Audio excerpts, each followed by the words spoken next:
سامعین محترم، اللہ وحدہ لا شریک کی حمد و ثنا اور نبی رحمت امام کائنات رحمت کائنات امام المرسلین سید الاولین والآخرین خاتم النبیین رحمت للعالمین امام الانبیاء حضرت محمد الرسول اللہ صلی اللہ علیہ وآلہ واصحابہ اجمعین کی ذات گرامی پر درود و سلام کے بعد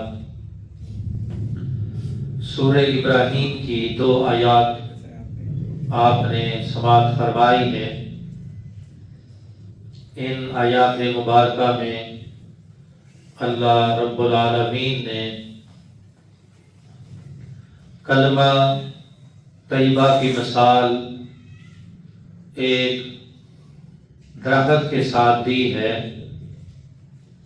اور اس درخت کو بھی شجرۃ طیبۃ کے الفاظ سے ذکر کیا ہے۔ کلمہ طیبہ اور شجرہ طیبہ، کلمہ طیبہ کا مطلب ہے پاکیزہ بات، پاکیزہ کلمہ،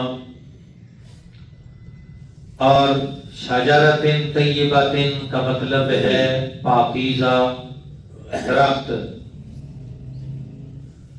یہ پاکیزہ درخت کون سا ہے جس کی مثال اللہ پاک نے کلمہ طیبہ کے ساتھ دی ہے؟ یہی سوال صحیح بخاری میں حدیث ہے۔ سیدنا عبداللہ بن عمر رضی اللہ تعالی عنہ کہتے ہیں کہ مجلس میں رسول اللہ صلی اللہ علیہ وسلم صحابہ کرام کی مجلس میں تشریف فرما تھے۔ تمام بزرگ صحابہ سیدنا ابو بکر صدیق رضی اللہ تعالیٰ عنہ، سیدنا فاروق اعظم رضی اللہ تعالیٰ عنہ، سیدنا عثمان غنی رضی اللہ تعالیٰ عنہ، سیدنا علی المرتضی رضی اللہ تعالیٰ عنہ، اور دیگر انصار اور مہاجرین صحابہ کرام رضوان اللہ علیہم اجمعین۔ کہتے ہیں کہ پوری مجلس میں سب سے چھوٹا میں تھا عبداللہ بن عمر رضی اللہ تعالیٰ عنہ۔ رسول اللہ صلی اللہ علیہ وسلم نے سوال کیا، صحابہ کرام سے پوچھا کہ اللہ پاک نے قرآن مجید میں ایک درخت کی مثال بیان کی ہے کلمہ طیبہ کے ساتھ، اور مومن کے ساتھ اس درخت کی مثال بیان کی ہے، اور وہ اللہ پاک فرماتے ہیں شجرۃ طیبۃ، پاکیزہ درخت ہے۔ نشانی اس کی یہ ہے کہ پورے سال میں اس کے پتے زمین پر نہیں گرتے۔ اس کی مثال مومن کے ساتھ ہے، اور اس کی مثال کلمہ طیبہ کے ساتھ ہے۔ تو نبی پاک نے پوچھا کہ وہ درخت کون سا ہے؟ صحابہ کرام اپنی اپنی جو بھی سوچ میں ذہن میں درخت کا نام آتا ہے گنتے چلے گئے، اور بڑے بڑے دور دراز درختوں کا ذکر کرنے لگے۔ حضرت عبداللہ بن عمر رضی اللہ تعالیٰ عنہ سب سے چھوٹے ہیں، تو ان کے دل میں یہ بات آئی کہ جس درخت کے بارے میں نبی پاک نے پوچھا ہے، یہ درخت تو مدینہ میں عام درخت ہے کھجور کا، مگر بتایا نہیں کہ بڑوں کے سامنے میں ایک چھوٹا بچہ ہوں تو جرأت نہیں کر پائے، اور شرم کی وجہ سے چپ رہے۔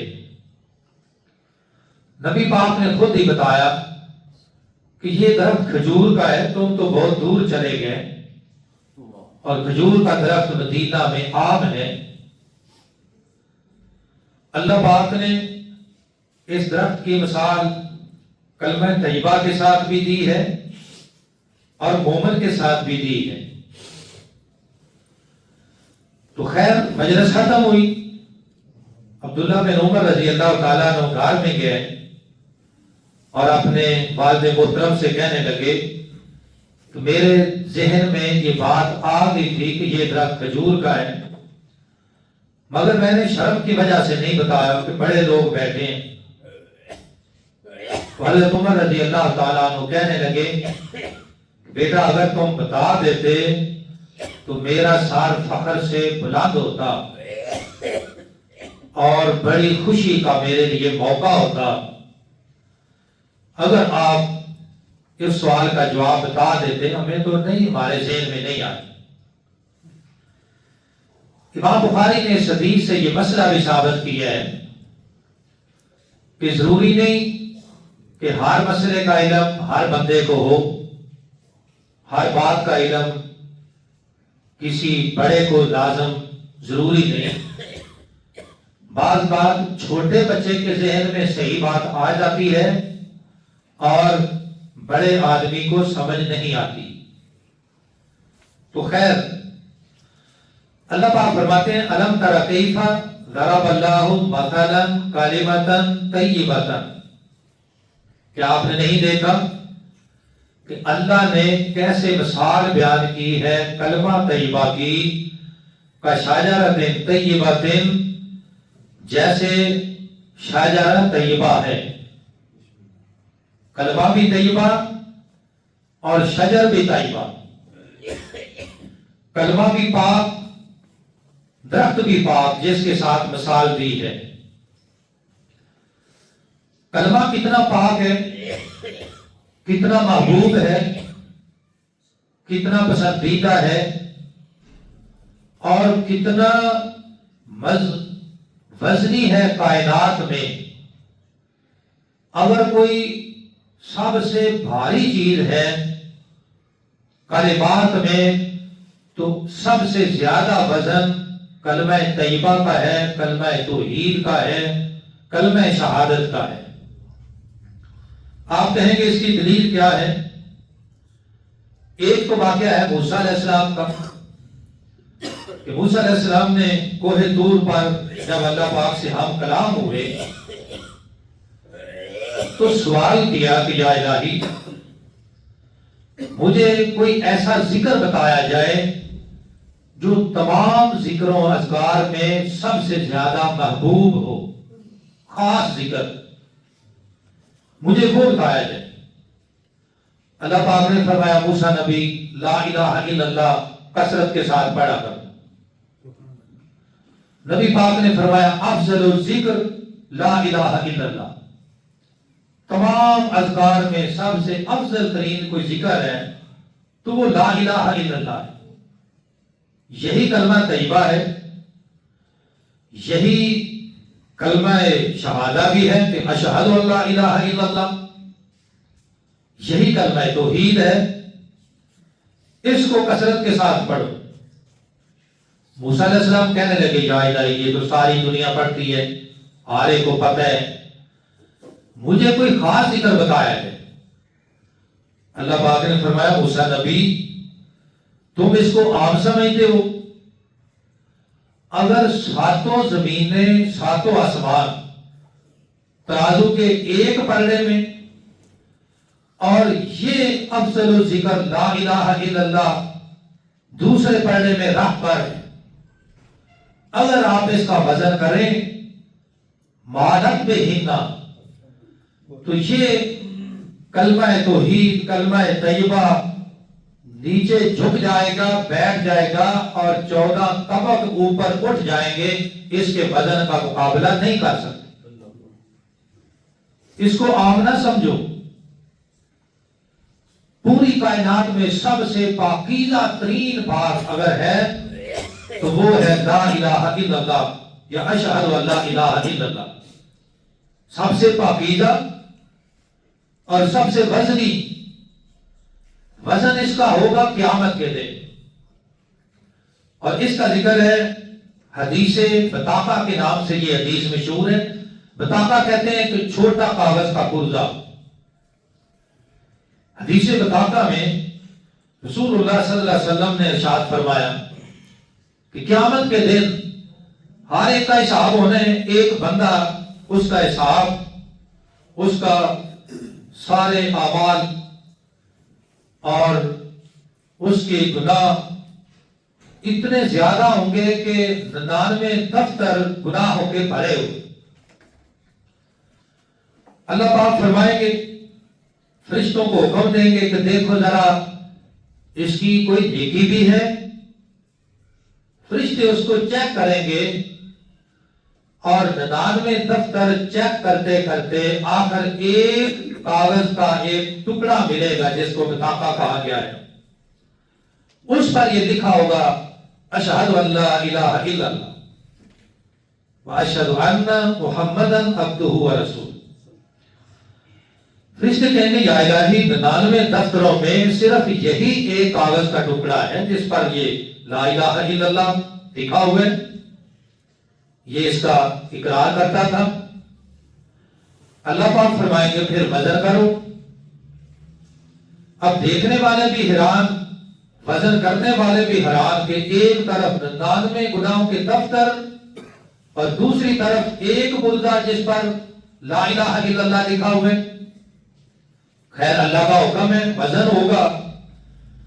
تو نبی پاک نے فرمایا کہ یہ جو کاغذ کے پرزے کا یہ کلمہ توحید کا ٹکڑا ہے کاغذ کا, وہ نیچے بیٹھ جائے گا اور گناہوں کے 99 دفتر اوپر اٹھ جائیں.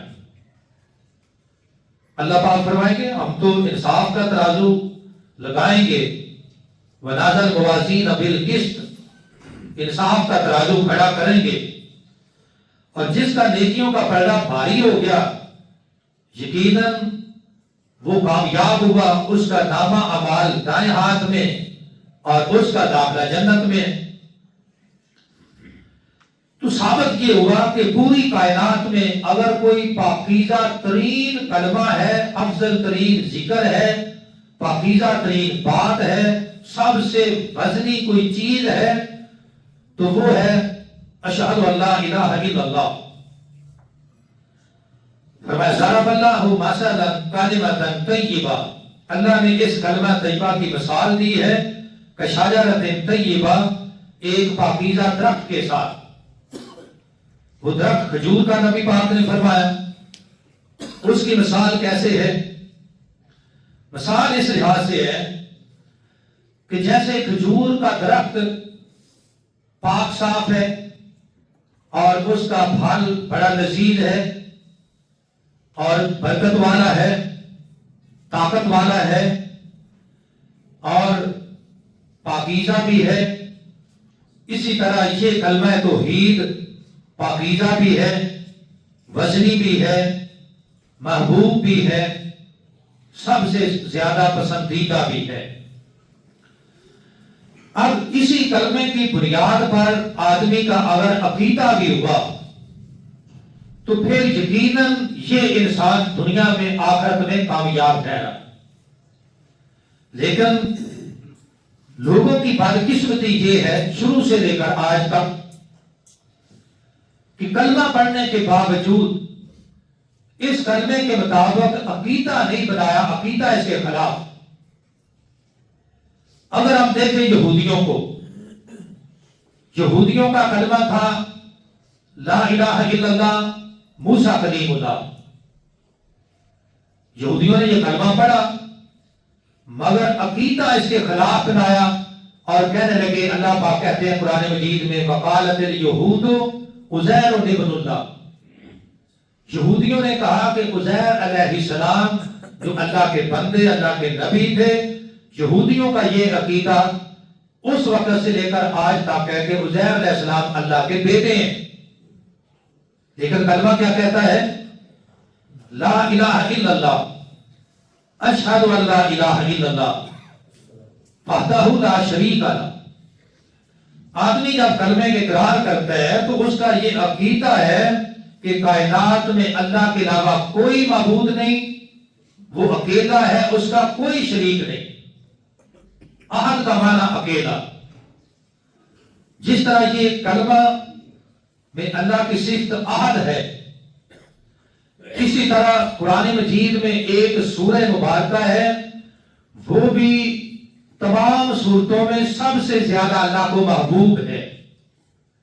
اس کا آغاز بھی احد ہے، اس کا اختتام بھی احد ہے، جس کا معنی فقط ایک، سورۃ الاخلاص۔ ایک صحابی، حدیث پاک میں آتا ہے، نبی پاک نے اس کو کسی مسجد میں امام مقرر کیا، اس کے نمازی کچھ دنوں کے بعد شکایت لے گیا۔ شکایت کیا ہے؟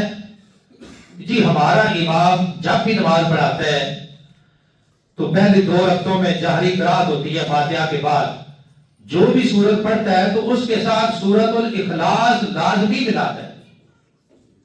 ہمیں یہ اعتراض ہے کہ ایسا کیوں کرتا ہے، ایک سورت کافی نہیں؟ نبی پاک نے فرمایا کوئی اس سے پوچھنا پڑے گا۔ بلایا، امام صاحب حاضر ہوئے، کہا جی تمہارے نمازی شکایت کرتے ہیں کہ تم ہر سورت کے ساتھ سورہ اخلاص کا ملا لیتے ہو، ایسا کیوں کرتے ہو؟ نمازیوں کو اعتراض ہے۔ تو وہ صحابی کہنے لگا اللہ کے رسول، وجہ یہ ہے کہ مجھے اس سورت کے ساتھ دلی طور پر شدید محبت، اور مجھے تسلی نہیں ہوتی نماز میں جب تک میں یہ سورت نہ پڑھ۔ دوسری اس لیے پڑھتا ہوں کہ یہی پڑھوں گا تو نماز بالکل چھوٹی ہو جائے گی۔ افضل ترین نماز وہ ہے جس میں قرآن زیادہ پڑھا جائے۔ ہم تو ٹکرے مارتے ہیں رمضان میں بھی، اس کے علاوہ بھی بھائی پریشان ہو جاتے ہیں کہ نماز 10 منٹ کی ہو گئی ہے، ہم تو 5 منٹ کی پڑھتے ہیں، نماز 7 منٹ کی ہو گئی ہے، ہم تو 4 منٹ کی پڑھتے ہیں۔ اکثر مسجدوں میں امام آگے جا رہا ہوتا ہے، پیچھے مفتیوں کی دوڑ لگی ہوتی ہے اور کوئی رکن صحیح نہیں ہوتا۔ یہ نماز نہیں، یہ ٹکرے ہیں۔ نماز میں تو اطمینان ہونا چاہیے۔ تو خیر، نبی پاک نے فرمایا خوش ہو جاؤ۔ یہ لوگ اعتراض کرتے ہیں، میں تمہیں بشارت دیتا ہوں کہ اگر تمہاری محبت اس سورہ اخلاص کے ساتھ ہے تو یہ تمہیں اپنے ساتھ جنت میں لے کر جائے۔ سورہ اخلاص، اس میں بھی اللہ کی توحید، اور کلمہ طیبہ، اس میں بھی اللہ کی توحید، مگر یہودیوں نے اس کی مخالفت کی اور انہوں نے عزیر علیہ السلام کو اللہ کا شریک بنایا۔ بیٹا شریک ہوتا ہے، وارث ہوتا ہے اپنے باپ کا، اللہ کا کوئی وارث نہیں، اس کا کوئی شریک نہیں۔ پھر سیدنا عیسیٰ علیہ السلام آئے، اور پھر عیسیٰ علیہ السلام کے نام پر عیسائیوں نے اپنا مذہب بنایا، حالانکہ عیسیٰ علیہ السلام نے عیسائیت کا پیغام نہیں دیا، انہوں نے اسلام کی دعوت دی۔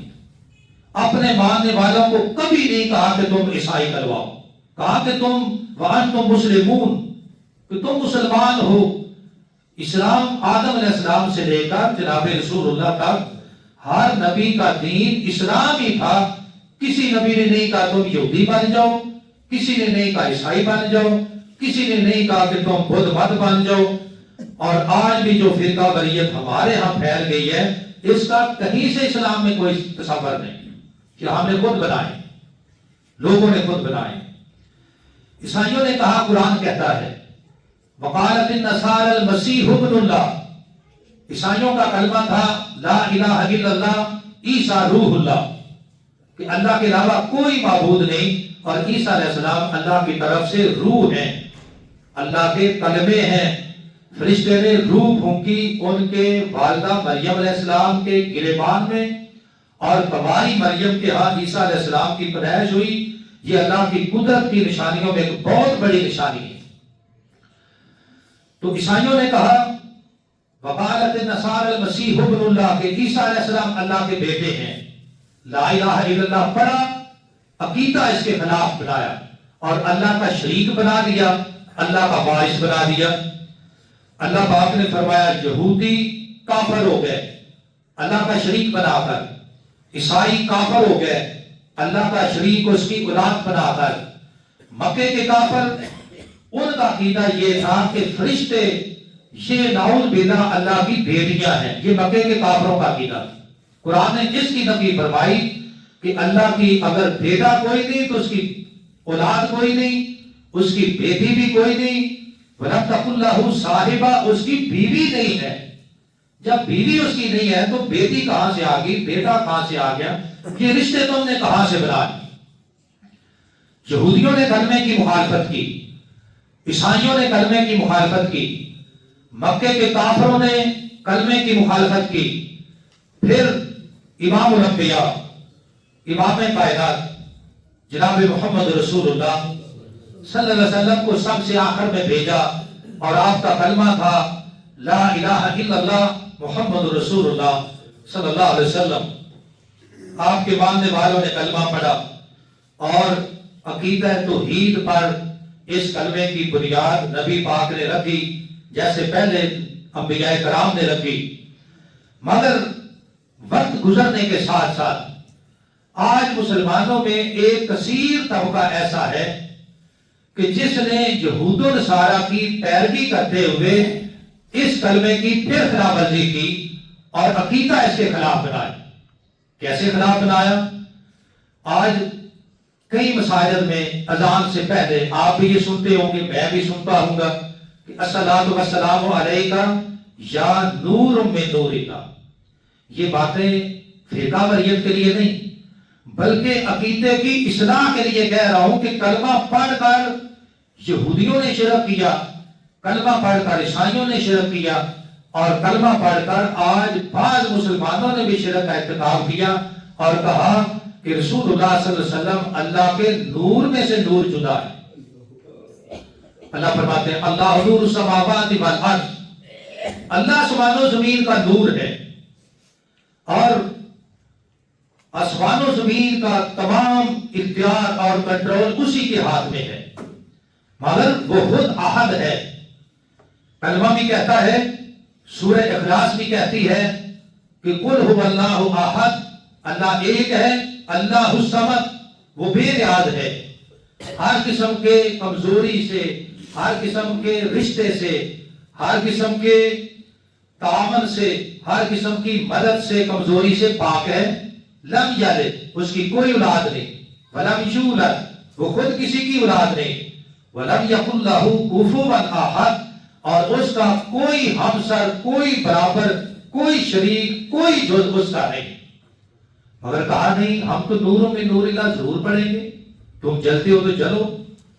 وہ بھائی ہم اس لیے جلتے ہیں کہ یہ شرک والا عقیدہ تمہیں جہنم کی آگ میں جلانے کا باعث بن سکتا ہے. محترم بھائیو, آج کے جمعہ کا خلاصہ یہ ہے, کلمہ توحید اگر میں اس کی باریکی تک جاؤں, ایک جمعہ نہیں, ایک سال کے جمعے نہیں, پوری زندگی اس پر میں جمعے پڑھاتا رہوں نا, آپ یقین کریں اس کا مفہوم, اس کی تشریح, اس کا مطلب, اس کا معنی اور مفہوم پھر بھی مکمل نہیں ہوگا.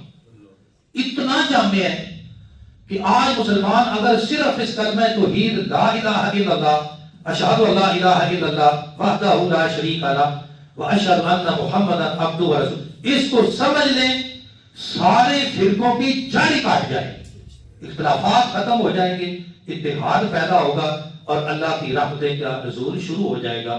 اللہ پاک ہمیں اس کلمہ توحید کو پڑھنے کے ساتھ ساتھ اس کو سمجھنے کی اور سمجھنے کے ساتھ ساتھ اس کے مطابق عقیدہ بنانے کی توفیق عطا فرمائے. وآخر دعوانا الحمدللہ.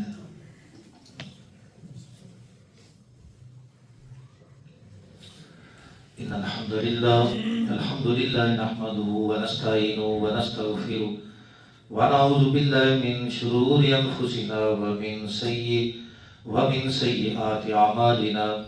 من يهده الله فلا مضل له ومن يضلل فلا هادي له. أشهد أن لا إله إلا الله وحده لا شريك له وأشهد أن محمدا عبده ورسوله. أما بعد فإن خير الحديث كتاب الله وخير الهدي هدي محمد صلى الله عليه وسلم وشر الأمور محدثاتها وكل محدثة بدعة وَكُلَّ بِدْعَةٍ ضَلَالَةٍ وَكُلَّ ضَلَالَةٍ فِي النَّارِ۔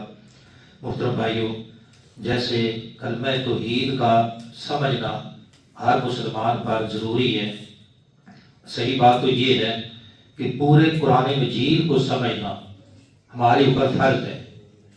اللہ پاک نے قیامت کے دن یہ سوال نہیں کرنا کہ تم نے تجارت کرنا سیکھا کہ نہیں، وکالت سیکھی کہ نہیں، کاروبار سیکھا کہ نہیں، مریضوں کا علاج کرنا سیکھا کہ نہیں، سائنس کو سیکھا کہ نہیں۔ یہ ضرورت ضرور ہے، مگر یہ ایک دنیا حاصل کرنے کے ذرائع ہیں، اس کے بارے میں سوال نہیں ہے۔ سوال قیامت کے دن جو ہوگا نا وہ یہ ہوگا کہ میں نے تمہاری ہدایت کے لیے ایک کتاب نازل کی تھی، اس کو سیکھا کہ نہیں۔ یہ قبر میں ہم سے سوال ہو جانے ہیں کہ اتنی زندگی گزار کے آئے ہو، میری کتاب کو سیکھا کہ نہیں۔ اور اگر ہم نے کہا نہیں سیکھا تو پھر اس وقت ہمارے پاس کوئی عذر بھی نہیں ہوگا کہ یہ عذر تھا اس لیے میں نے نہیں سیکھا، نہیں مانا جائے گا۔ اگر ہم نے کہا کہ میں تو کسی بڑے بزرگ کا مرید ہوں اور اس نے مجھے کہا تھا کہ سیکھنے کی ضرورت نہیں ہے، میں نبٹ لوں گا، تو یہ بہت بڑا دھوکہ ہے۔ اس پیر سے بھی پوچھا جائے گا کہ اس کتاب کو سیکھا کہ نہیں، تو جب نہیں سیکھا تو پھر سزا شروع، اتنی لمبی سزا، پھر قیامت کا قبر میں، پھر قیامت کے بعد جہنم کی آگ۔ اللہ پاک ہمیں اپنے ہر عذاب سے محفوظ فرمائے اور کتاب اللہ کو ہمیں سیکھنے کی فکر بھی عطا فرمائے۔ یا الہی ہمیں کتاب اللہ کی سمجھ بھی عطا فرما، اس کو سیکھنے کے لیے ٹائم دینے کی توفیق عطا فرما، اور بچوں کو سکھانے کے لیے ہمیں فکر بھی عطا فرما، اور سیکھنے کے لیے ہمیں مسجد میں حاضری کی توفیق عطا فرما۔ الحمدللہ فجر کے بعد ہم 1 یا 2 آیات بلا داغا، بلکہ آپ کو ایک بھائی نے کہا ہے کہ یہ صبح کا جو ہمارا درس ہے نا 1 یا 2 آیات کا 5-7 منٹ یا 10 منٹ کا ہوتا ہے، تو وہ ہم یوٹیوب پر بھی چڑھاتے ہیں کہ ہر بندہ تو مسجد میں نہیں آتا، تو کم از کم یہ پیغام پہنچ جائے۔ بس جمعے کا مقصد بھی یہی پیغام ہے، مسجد میں حاضری یہی پیغام ہے، کلمہ پڑھنے کا مقصد بھی یہی پیغام ہے، دنیا میں آنے کا مقصد بھی یہی پیغام ہے۔ اللہ پاک اس پیغام کو سیکھنے کی توفیق عطا فرمائے۔ سبحان ربک رب العزت عما یصفون وسلام علی المرسلین والحمد للہ۔